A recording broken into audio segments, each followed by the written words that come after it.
लाड़काने division जे कुछ अहम तकनि ते तव्हां सां गुफ़्तगू कई ऐं जिन में पंहिंजो एजाज़ सिंह जखराणी साहब जो जेको मुक़ाबिलो आहे, मोहम्मद मियां सुमरो साहब सां, शाहज़ैन बेजारानी जो जेको मुक़ाबिलो आहे अली जान मज़ारी साहब सां, ऐं उनखां अलावा जेको आहे मीर शबीर अली बेजारानी साहब जो मुक़ाबिलो जेको डॉक्टर मोहम्मद इब्राहिम जतोई साहब सां आहे, उन्हनि तकनि ते गुफ़्तगू हलंदड़ हुई। पर हाणे पंहिंजो दादू जे बारे में गुफ़्तगू कयूं था। पंहिंजो दादू जे बारे में, दादू छाकाणि त उते अॻूणो सिंध जो वॾो वज़ीर लियाक़त अली ख़ान जतोई साहब उते बीठो आहे ऐं उते सांगी साहब जेका दिलचस्प सूरत हाल आहे उहा इहा आहे त जेका गुज़िरियल लोकल गवर्नमेंट जी चूंडूं थियूं हुयूं उनमें मेहड़ वारी जेका म्यूनिसिपल कमेटी हुई उते पीपल्स पार्टी जी भेट में लियाक़त जतोई साहब उते काफ़ी उन पंहिंजी मसल पंहिंजो ॾेखारियो, उनखे वोट काफ़ी चङा ख़ासा उनजे हिमायती याफ़्ता उम्मीदवारनि खे पिया हुया ऐं जंहिंखां पोइ वरी उते उहो थियो। त इन लाइ हाणे बि सभिनी माण्हुनि जो उते नज़रूं आहिनि त उते थोरे जो मार्जन जेको हुयो उहो 14,000 खनि जो आहे, 14,000 खनि जो आहे। पर हीउ जेको हीउ ॿुधायूं थो एपिसोड जे करे उते चवनि पिया त इहो दिलचस्प मुक़ाबिलो थींदो। हा, इन में हिकिड़ी ऐं दादू में वरी ॿियो फैक्टर जेको आहे उहो बोर्डुनि जो बि आहे। यस पोइ ॻाल्हायो था। त इन ते वॾो थियो हुयो, ख़ासि तरह सां इहो ख़ैरपुर नाथन शाह वारो थियो, उन कीअं ॿुॾो त उन ते मीडिया में त चङी ख़ासियूं शयूं आयूं हुयूं। पर उन खां हटी करे मतिलबु त जेकॾहिं ॾिसजे त लियाक़त जतोई साहिबु सियासी हवाले खां चङो अरसो इन गुम रहियो।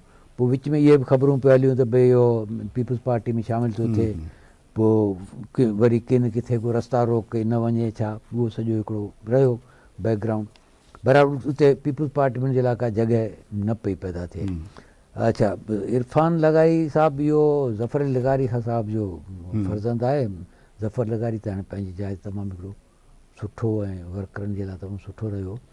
त उते इहे त वरी ज़फ़र लगारी साहब वारो त उहो ब्रांड हुयो जेके MRD जे अंदरि एक्टिविस्ट हुया न, त उन्हनि जे लाइ उहो ब्रांड सियासतदाननि जो उहो पीपल्स पार्टी जे उन्हनि माण्हुनि जो उहो ब्रांड जेको आहे उहो बिल्कुलु डिफरेंट ब्रांड आहे। ऐं वरी माण्हू बि उन्हनि खे रखी त उते ॾिसंदा, इहो हिकिड़ो वॾो प्रॉब्लम आहे।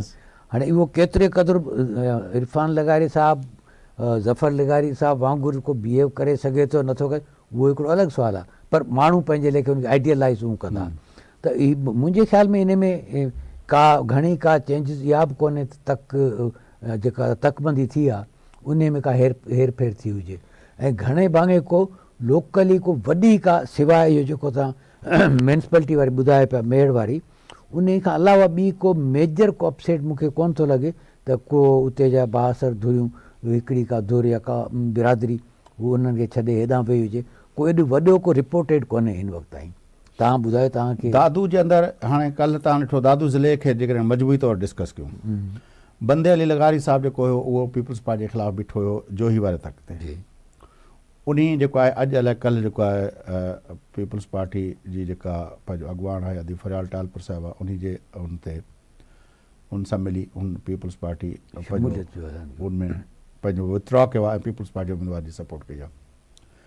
ॿियो दादू जेको आहे जेको डिस्कस पाण पिया कयोसीं जेकबाद जे हवाले सां, दादू ऐं जेकबाद जो बि कनेक्शन अथव पावरनि जे करे।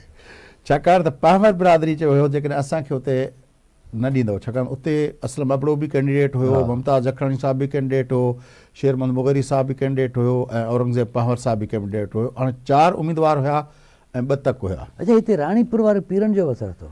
अच्छा, दादू है? हा हा, अच्छा, गुड। इहो कंहिं ज़माने में हितां बीठो खटियो हो मीरा मोहन शाह पीर ऑफ राणीपुर इन।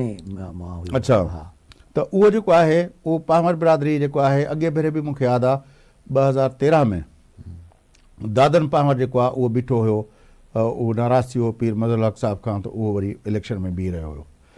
हिन भेरे बि पावर बिरादरी जेको आहे इहो नोट पंहिंजो पार्टी क़यादत खे इहा मैसेज वियो त भई जेकॾहिं तव्हां उते औरंगज़ेब पावर खे जेकबाद जे अंदरि जेकॾहिं न मिलियो पंहिंजो सीट न मिली, टिकट न मिली, त पोइ जेका पावर बिरादरी उहा रद्द अमल करे सघे थी दादू में। नतीजे तौर ते पोइ पावर बिरादरी खे हुते जेकबाद में अकोमोडेट कयो वियो। ऐं उन हवाले सां जेका तव्हां ॻाल्हि कई न त मेजर जेके को अहिड़ी का शिफ्ट न आई आहे, को अहिड़ो बासर माण्हू जेको आहे पीपल्स पार्टी खे छॾे हुन पासे वियो हुजे, जीअं पाण जेकबाद जी सूरत हाल ते पिया ॻाल्हायोसीं, त उन हवाले सां इहा आहे।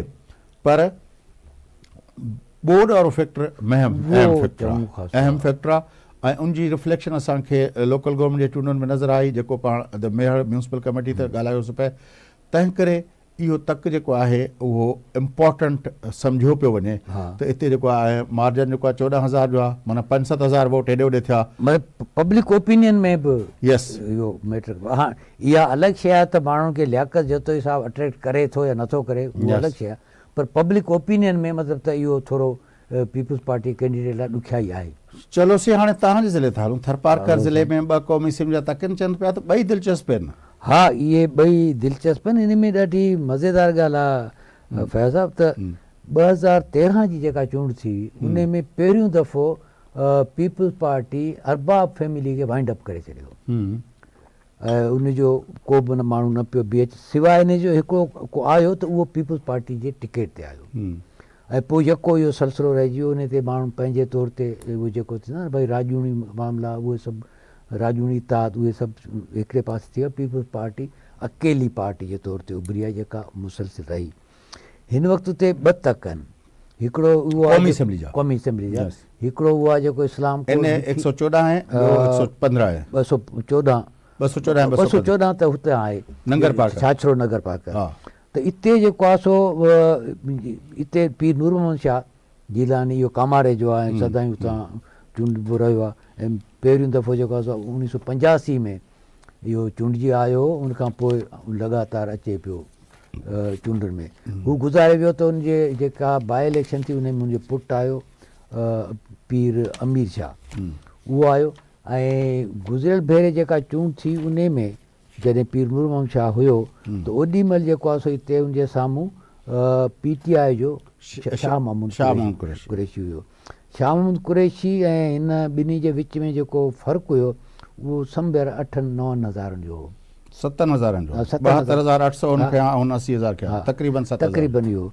हाणे हिन तक में 3-4 बिरादरियूं इम्पॉर्टेंट आहिनि। हिकिड़ो रहमा, हा, हाणे उहो उम्मीदवार GDA जो आहे, GDA जो आहे।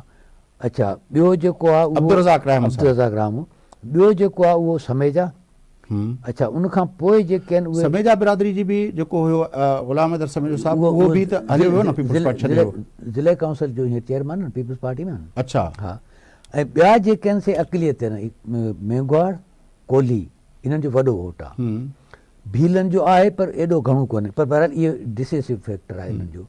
अच्छा, हिन में सॼे में मतिलबु त हिन वक़्तु, अच्छा गुज़िरियल इलेक्शन में इहो थियो त हिन पीर नूर मोहम्मद शाह त खटियो, पर हिननि अहिड़े नमूने सां कयो जो जेको पीपल्स पार्टी जो सूबाई असेंबली ते में कैंडिडेट हुयो दोस्त अली राम, उहो हाराए वियो। छाकाणि जो पीर नूर मोहम्मद शाह जो भाइटियो सूबाई ते बीठो हुयो त रहमा बिरादरी खे इहो त भई असां सां पीर साहिबु जेको आहे सो इहो हथु कयो आहे, त उहो हिकिड़ो रहियो। हिन वक़्तु रहमा बिरादरी जो थी गॾिजाणियूं थियूं, इहो सॼो हलियो पिए गुज़िरियल 3-4 महीननि खां। त हुननि इहो कयो त भई हाणे असां इन पोज़ीशन में आहियूं जो हिकिड़ी सूबाई जी सीट खटे सघूं था ऐं क़ौमी असेंबली ते असरअंदाज़ थी सघूं था। नतीजे में इहो थियो त इन क़ौमी असेंबली GDA जे कैंडिडेट तौर ते रज़ाक रामू आयो, जेको अॻे MP जे तौर ते चूंडियल हुयो। ऐं उनजे साम्हूं जेको आहे सो पीर नूर मोहम्मद शाह जो पुटु अमीर शाह आयो आहे। अच्छा, हिते शाह महमूद कुरैशी जो इहो मज़ेदार ॻाल्हि आहे, PTI जो जेको अॻुवाण आहे उन जो फार्म बहाल थी वियो हुयो, पर इहो तॾहिं जी ॻाल्हि आहे जॾहिं हिनखे अञा न आई। पर अञा सज़ा खां पोइ बि उते थर में त अञा ताईं कल्ह मुंहिंजी ॻाल्हि ॿोल थी पई, उन्हनि चयो पियो त इहो वर्क त असीं कयूं पिया। त बहरहाल आउं सम्झां थो त इहो जेको आहे सो कन्विक्टेड आहे, त पोइ इलेक्शन में न अची सघंदो। जेकॾहिं न अची सघंदो त पोइ त आउं भायां थो त जेका सिचुएशन आहे उन में रहमा इहा सीट खटनि था। उन वटि इहो आहे त हिकिड़ी सीट सूबाई जे असां वटि हूंदी, हिकिड़ी क़ौमी जी हूंदी। पर जेकॾहिं आहे त पोइ जेको पीपल्स पार्टी मुखालिफ़ जेको वोट आहे उहो विराइजी वेंदो। नतीजे में इहो पीर अमीर शाह इहो खटे सघे थो। त मतिलबु त हाणे शाह महमूद कुरैशी साहिब जे लाइ इहो तमामु ज़रूरी आहे त हू बीठो रहे त जीअं पीपल्स पार्टी खटे सघे। अच्छा, 215 जेको आहे उते पंहिंजो महेश बलाणी साहिबु ऐं पंहिंजो विच में मुक़ाबिलो आहे। अरबाब ग़ुलाम रहीम पंहिंजो अॻे भेरे उमरकोट ॿियनि इलाइक़नि में बीहंदे बीहंदे हिन भेरे हिकिड़ी सीट ते बीठो आहे, कंहिं बि प्रोविंशियल असेंबली सीट ते न बीठो आहे, हिकिड़ी सीट ते बीठो आहे ऐं उन अची सॼो पंहिंजो जेको आहे पंहिंजो चइबो आहे न पंहिंजो पाण खे अची दाव ते लॻायो न आहे। न उहो उते सफ़ा मूंखे ॿुधाए पिए दोस्तनि त उहो जंहिंखे चयो ॾाढो लाहे वेही रहियो उहो कयो। अच्छा इन में हिकिड़ी ॿी मज़ेदार शइ गुज़िरियल साईं हिकिड़ो वक़्फ़ो वठूं था, हिन ते तव्हांजो आहे इहो तफ़सीली तव्हांखे ॻाल्हाइणो पवंदो, इहो थर पार्क जा इलाइक़ा आहिनि, तव्हांजी उन बाबति में जेका इंफॉर्मेशन चाहींदासीं त नाज़रीन खे पहुचंदासीं।